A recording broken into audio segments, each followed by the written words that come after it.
You may need to design movie clips where every instance has the similar action and behavior, but then some of the instances may be different. So in this case, we'll put all the actions that make every movie clip's instance the same inside the movie clip, and then where we place the movie clip on other timelines, we'll add actions from outside to control the instance's unique behaviors. Here are two examples, the starting example and ending example. The main difference is the starting movie on the left, the movie clip that's inside of it does not have any actions, so it automatically plays anytime it shows up on another timeline. The one on the right, our completed one, has a stop action in it so that it will not play unless it's started from the outside. In this case, both of them have been started. So let's see how we make this. So we'll open up the starting file.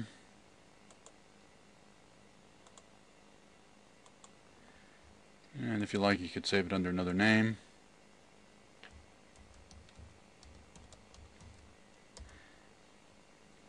And let's take a quick look at what we have inside.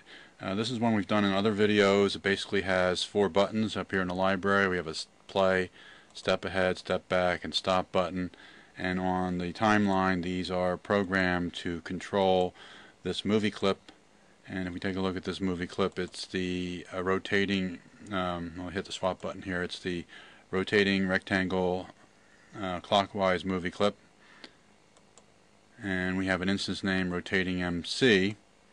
So if we take a look at the actions really quickly here, and we can see that we're controlling that movie clip from another timeline, and that is an instance of it. So if we just test this movie real quickly, we'll see that we have the play button,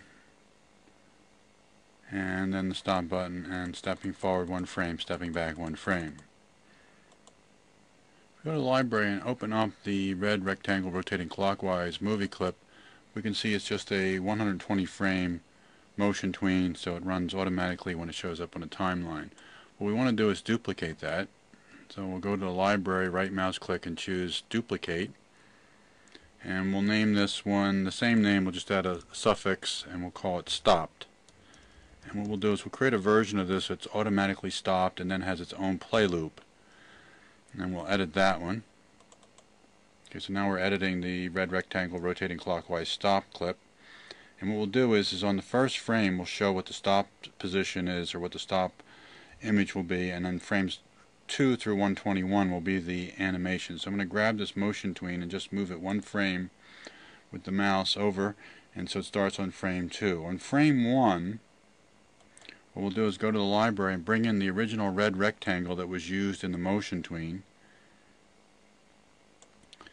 And I'll use the shortcut key to open up the align panel, and with the 2-stage button toggled down, we'll center this so that on frame 1 we have a static version of this red rectangle movie clip, and then starting on frame 2 we have a motion tween. If we look at the properties for each of these frames by clicking on frame 1, opening properties, you can see it just says frame up here in the properties window. If I go to frame 2 and select that, it says motion tween, which was made earlier. Now what we want to do is to stop on frame 1, so we'll add a actions layer. So we'll go down to the bottom left corner of the layers panel, and in here we'll name this new layer Actionscript. I'll use AS for brief, and on the first frame we're going to have a stop action. I'll open up the actions window. I'm using the shortcut key, and in here we just want a simple action that says stop. So anytime this movie clip is added to the timeline, it will stop, it won't play. In other words, it will just be stopped on frame 1. We also want to, now if the movie does play, the playback head will go all the way to frame 120, and then by default it will go back to frame 1, in which case it will stop. So we don't want that, we want it to actually keep repeating. So on frame 121 we'll insert a keyframe to put some actions on it, and select that, and here what we're going to do is put in a go to and stop action. And the go to and stop, watch the capitalization, the and the stop are capitalized, the letter A, the letter S. Inside the parentheses is the frame number. We're going to go to and stop on frame 2, and that'll create a loop for us. Now I'm going to add one other thing, something new that we haven't done so far. It's a trace statement. And the trace statement outputs information to the output window when you're doing a test movie. Also, other tools called Flash Tracer will do it inside your browser window if you install the debugger version of the Flash player. Something you can look into. Anyway, we're going to just output the message 121. And the trace statement basically is looking for something inside of quotes, or in programming world, something that's a string expression. So you can output messages to see frames being fired off by just simply putting something inside of quotes that would be meaningful to you. A quick note here is that if we do use the enter key, or what we usually say is window play, the actions are not processed normally. They're normally off when you're doing that particular type of testing of an animation. Now let's go to scene 1, and what I'm going to do on scene 1 is going to add a temporary layer. I won't even name it, and on this layer I'm going to go to the library and bring out the red rectangle rotating clockwise, the original movie clip. We'll just put it over here on the right side of our stage, and it's to show a comparison. Now we'll select the one that's already there, and I want to look at properties. You can see this one has an instance name, and that's what's being controlled in the Actionscript for the buttons, and the one we just added does not have an instance name, but they're both the same symbol in the library. Going back to the one in the middle, the first one, when I come up to the properties and choose the swap button, and we're going to swap it into the new one that we have, red rectangle rotating clockwise stopped. And I'm also going to go to the actions on scene 1. And we don't need this first line any longer because the movie automatically stops. It doesn't have to be stopped. It would be redundant. We could leave it in, it wouldn't hurt anything. And we're just going to control the other options from the outside. So when we need to stop it while it's playing, we have the stop button to do that. When we need to restart it, we have the play button. And we have the step buttons to step forward and back one frame. Okay, let's play the movie. We'll do a test movie.